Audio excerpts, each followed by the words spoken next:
Terima kasih atas waktu dan kesempatan yang diberikan kepada kelompok kami. Kami dari kelompok 8 akan mempresentasikan hasil diskusi dengan materi lingkungan fisik wilayah Nusantara dan hubungannya dengan manusia.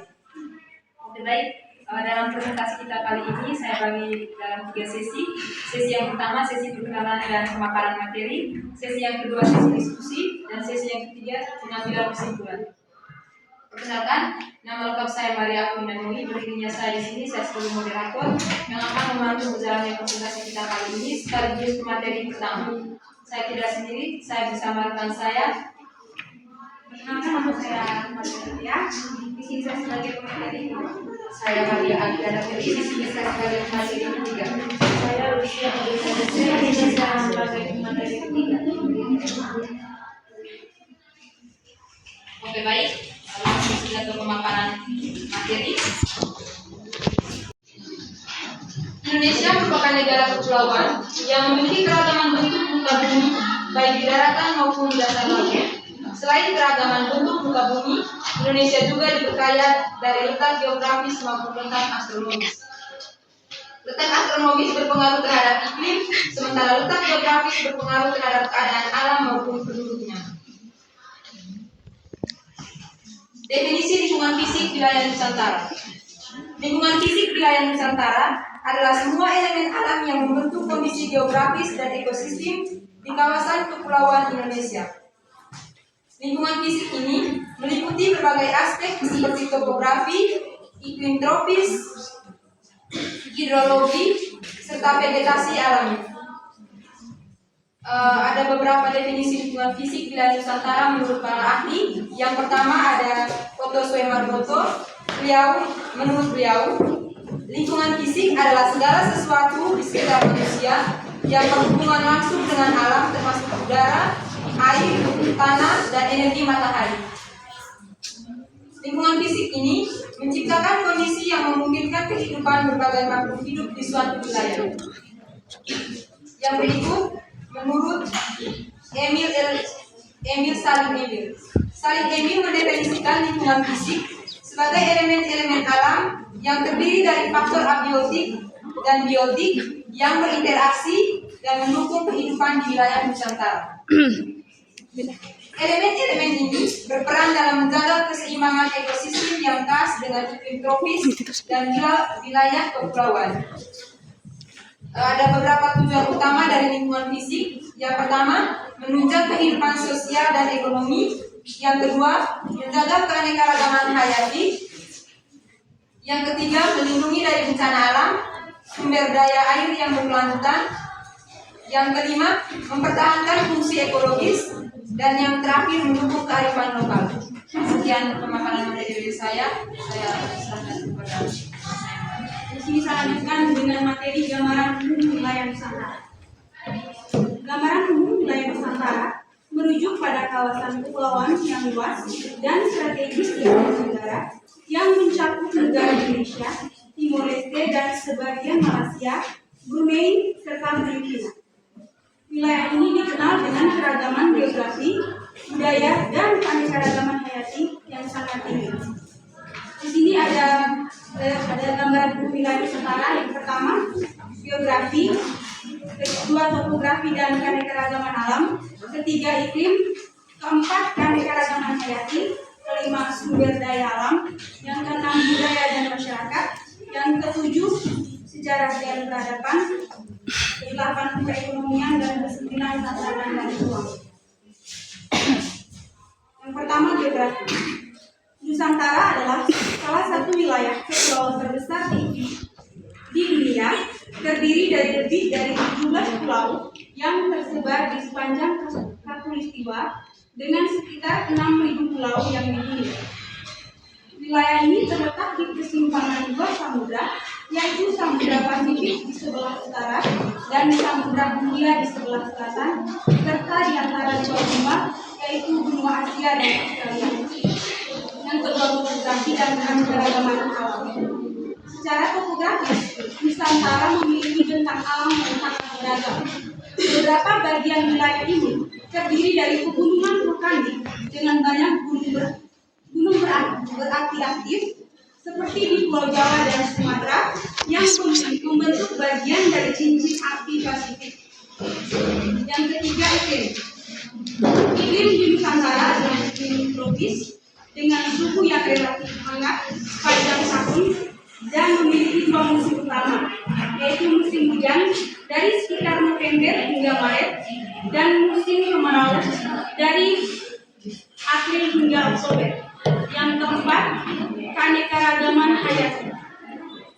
Nusantara dikenal sebagai pusat keanekaragaman hayati dunia dengan berbagai spesies flora dan fauna yang tidak ditemukan di tempat lain. Hutan tropis yang meliputi banyak wilayah seperti di Kalimantan, Papua, dan Sumatera merupakan rumah bagi banyak spesies langka dan terancam punah seperti orangutan, harimau Sumatera, serta bunga Rafflesia arboretum. Yang kelima, sumber daya alam. Wilayah ini kaya akan sumber daya alam, baik di darat maupun di laut. Sumber daya alam utama meliputi hasil pertanian seperti padi, kelapa, kopi, rempah-rempah. Yang keenam, budaya dan masyarakat. Nusantara merupakan kawasan dengan keragaman budaya, suku, bangsa, dan agama yang sangat tinggi. Lebih dari 700 bahasa yang digunakan di seluruh wilayah ini menciptakan kekayaan budaya yang luar biasa. Yang ketujuh, sejarah dan peradaban. Sejarah Nusantara mencakup perkembangan berbagai kerajaan besar seperti Sriwijaya, Majapahit, dan Mataram yang pernah menguasai wilayah di masa lampau. Yang kedelapan, perekonomian. Perekonomian wilayah Nusantara sangat bergantung pada sektor primer seperti pertanian, perikanan, dan pertambangan. Yang kesembilan, tantangan dan peluang. Wilayah Nusantara menghadapi berbagai tantangan termasuk kerusakan lingkungan, perubahan iklim, konflik sosial, serta ketimpangan pembangunan antar wilayah. Namun, kawasan ini juga memiliki potensi besar untuk berkembang lebih lanjut berkat kekayaan alam, pasar domestik yang besar, dan kekuatan budaya yang sangat beragam. Baik fisik wilayah Nusantara dengan manusia. Hubungan antara lingkungan fisik wilayah Nusantara dengan manusia sangat erat dan saling mempengaruhi. Lingkungan fisik yang meliputi iklim, geografi, topografi, dan sumber daya alam membentuk pola kehidupan masyarakat di kawasan ini, sementara manusia juga berperan dalam memanfaatkan dan memodifikasi lingkungan fisik untuk kebutuhan hidup mereka. Berikut adalah beberapa contoh hubungan tersebut. Yang pertama, geografi dan pembentukan pemukiman. Topografi dan pemukiman. Sebagian besar wilayah Nusantara terdiri dari pegunungan, dataran rendah, dan pantai. Masyarakat seringkali menetap di dataran rendah atau pesisir karena kondisi tersebut lebih mendukung untuk pertanian dan kegiatan ekonomi lainnya. Sementara itu, daerah pegunungan lebih jarang dihuni meskipun memiliki potensi alam yang besar seperti pertanian berbasis kebun dan pertambangan. Yang kedua, iklim dan pola pertanian. Iklim tropis. Wilayah Nusantara terletak di zona iklim tropis dengan suhu yang cenderung hangat sepanjang tahun. Kondisi ini mendukung pertumbuhan sebagai tanaman tropis seperti padi, kelapa, kopi, rempah-rempah, dan buah-buahan. Manusia di Nusantara telah lama mengembangkan teknik pertanian yang sesuai dengan iklim ini seperti sistem irigasi tradisional di sawah. Yang ketiga, sumber daya alam dan ekonomi. Sumber daya alam. Nusantara kaya akan sumber daya alam seperti minyak bumi, gas alam, hasil tambang seperti batu bara dan tembaga, serta kekayaan laut. Manusia telah lama memanfaatkan kekayaan alam ini untuk kegiatan ekonomi, mulai dari pertambangan, perikanan, hingga perdagangan. Yang keempat, ancaman alam dan adaptasi manusia. Gunung berapi dan gempa bumi. Nusantara terletak di cincin api Pasifik yang menjadikannya wilayah dengan aktivitas vulkanik dan seismik tinggi. Masyarakat di daerah-daerah rawan bencana alam ini seperti di Sumatera, Bali, dan Yogyakarta telah mengembangkan sistem mitigasi bencana dan cara-cara beradaptasi seperti membangun rumah yang tahan gempa atau memantau aktivitas vulkanik untuk memprediksi letusan. Yang kelima, kebudayaan dan lingkungan, relasi budaya dan alam.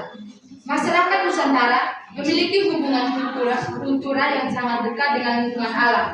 Tradisi pertanian dan perikanan, misalnya, seringkali terkait dengan sistem kepercayaan yang menghormati alam.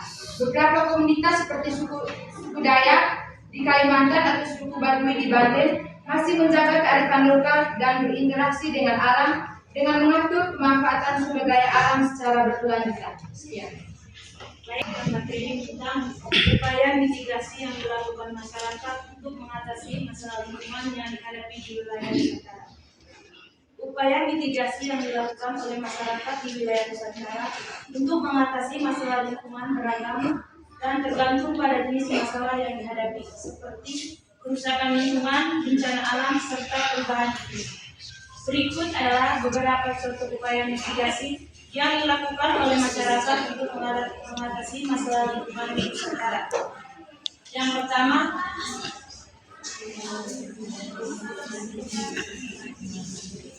pertama, pengelolaan sumber daya alam secara berkelanjutan. Reboisasi dan penanaman kembali hutan.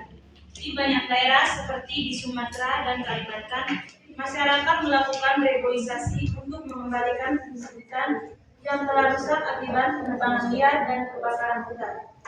Masyarakat lokal seperti suku Dayak juga terlibat dalam kegiatan menanam pohon di hutan adat untuk memulihkan ekosistem hutan. Pertanian berkelanjutan. Beberapa komunitas mengadopsi praktik lingkungan seperti pertanian organik, sistem agroforestry, dan rotasi tanaman untuk menjaga kesuburan tanah dan mencegah erosi. Salah satu contoh adalah sistem tumpang sari yang dilakukan oleh petani di beberapa daerah di Jawa dan Bali. Yang kedua, mitigasi bencana alam. Pembangunan rumah tahan bencana. Di daerah rawan bencana seperti di daerah pesisir Sumatera dan Nusa Tenggara, masyarakat mulai membangun rumah yang tahan terhadap gempa dan tsunami. Misalnya, rumah-rumah di Aceh setelah tsunami 2004 dirancang dengan struktur yang lebih kuat untuk mengurangi kerusakan akibat gempa dan tsunami. Yang ketiga, pengelolaan sampah dan polusi. Pengelolaan sampah berbasis masyarakat. Beberapa daerah seperti di Bali dan Yogyakarta telah mengembangkan sistem pengelolaan sampah berbasis masyarakat.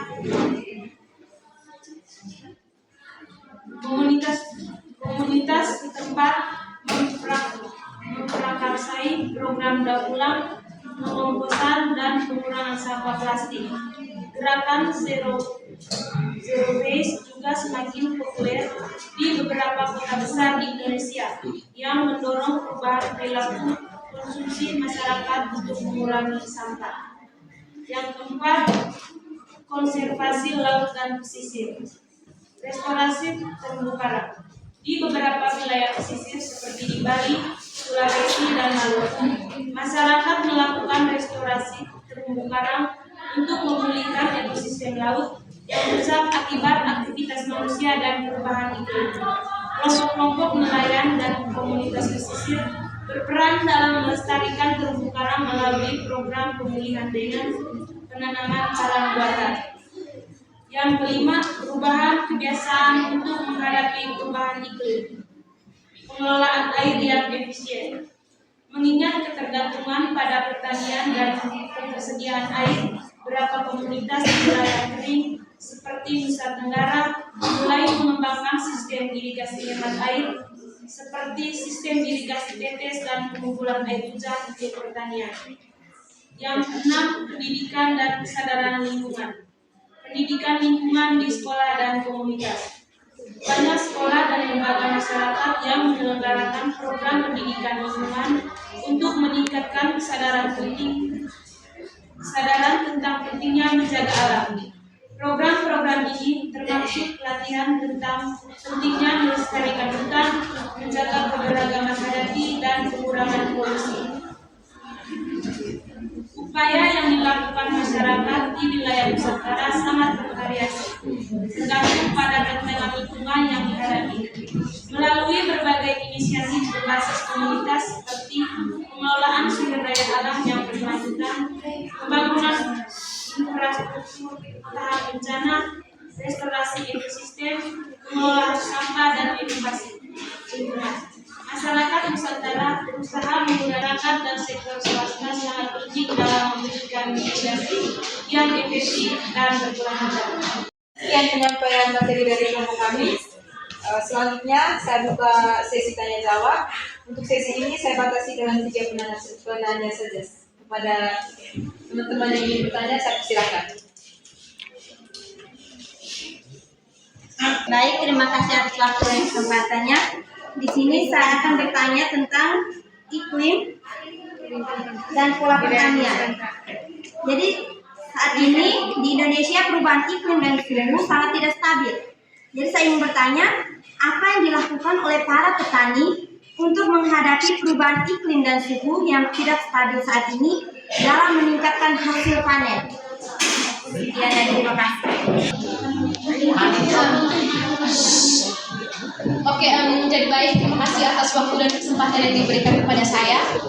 Oke, terkait hubungan lingkungan fisik wilayah Nusantara dan hubungannya dengan manusia, di sini saya berkesan mengenai materi pengelolaan sampah dan polusi. Jadi di sini kita berbicara terkait permasalahan yang terjadi di wilayah kita sekarang, terlebih khusus di daerah pedesaan.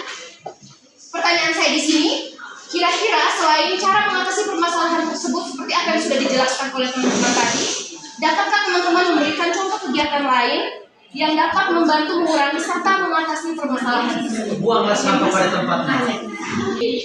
Sebelumnya, teman-teman sudah menjelaskan tentang lingkungan wilayah Nusantara dengan salah satu topik yaitu tentang tantangan dan peluang wilayah Nusantara. Seperti yang kita ketahui bahwa saat ini terdapat banyak sekali tantangan-tantangan yang ada di wilayah Nusantara, seperti yang sudah disebutkan oleh pemateri sebelumnya. Di sini saya ingin bertanya, apa alternatif yang bisa kita gunakan untuk mengatasi tantangan-tantangan tersebut? Sekian. Ini kami akan menjawab 3 pertanyaan yang diberikan dari teman-teman. Kepada teman Mar, saya persilakan. Baik, terima kasih. Saya akan menjawab pertanyaan dari teman Karin dengan bunyi pertanyaan, apa yang dilakukan oleh para petani untuk menghadapi perubahan iklim dan suhu yang tidak stabil dalam meningkatkan hasil panen? Untuk menghadapi perubahan iklim dan suhu yang tidak stabil, para petani mengadopsi berbagai strategi adaptasi yang melibatkan teknologi, pengelolaan sumber daya, pemilihan varietas unggul, diversifikasi tanaman, dan praktik berkelanjutan. Langkah-langkah ini bertujuan meningkatkan ketahanan terhadap cuaca ekstrim, menjaga produktivitas lahan, dan memitigasi risiko gagal panen. Kolaborasi dengan pihak terkait seperti pemerintah, lembaga penelitian, dan komunitas lokal juga menjadi kunci keberhasilan dalam mengatasi tantangan ini. Dengan pendekatan yang inovatif dan berkelanjutan, petani dapat mendukung ketahanan pangan global meskipun kondisi iklim terus berubah. Sekian.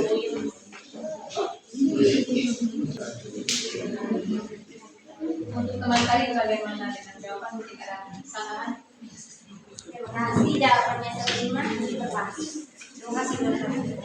Jawab pertanyaan dari teman kita dengan memberi pertanyaan contoh kegiatan lain yang dapat membantu mengurangi serta mengatasi permasalahan terkait hubungan lingkungan fisik wilayah Nusantara untuk mengurangi pengelolaan sampah.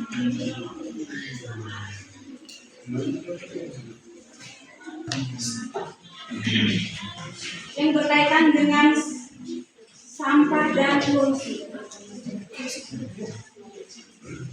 Untuk mengurangi pengelolaan sampah dan polusi, diperlukan kombinasi upaya dari individu, komunitas, pemerintah, dan sektor swasta. Kegiatan seperti pengurangan barang sekali pakai, daur ulang, edukasi masyarakat, pemanfaatan teknologi ramah lingkungan, dan penerapan kebijakan yang mendukung keberlanjutan. Dengan kolaborasi dan komitmen bersama, kita dapat menciptakan lingkungan yang lebih bersih, sehat, dan berkelanjutan untuk generasi mendatang.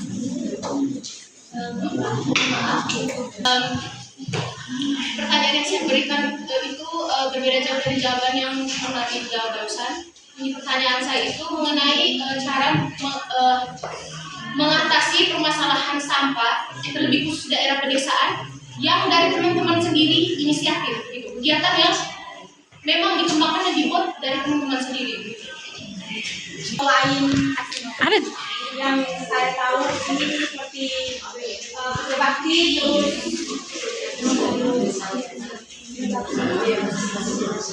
misalnya dengan membuang sampah tempatnya seperti kita membuat tempat sampah atau menggali sampah di setiap rumah begitu. Juga mendaur ulang sampah. Ya. Bagaimana teman Ika dari Sangahan? Baik, terima kasih. Ada pertanyaan dari pengacara dengan pertanyaan, apa alternatif yang bisa kita gunakan untuk mengatasi tantangan daerah tersebut? Wilayah Nusantara memiliki tantangan unik seperti keragaman geografis, bencana alam, keterbatasan infrastruktur, dan disparitas pembangunan. Berikut adalah beberapa alternatif untuk mengatasi tantangan tersebut. Yang pertama, penguatan infrastruktur dan teknologi. Pengembangan infrastruktur konektivitas, membangun jembatan, pelabuhan, bandara, dan jalan raya menghubungkan pulau-pulau untuk memperlancar transportasi dan distribusi barang. Yang kedua, pengelolaan sumber daya alam yang berkelanjutan. Rehabilitasi lahan, mengadakan sterilisasi dan konservasi untuk mencegah erosi, banjir, dan kerusakan ekosistem. Yang ketiga, penanggulangan bencana alam.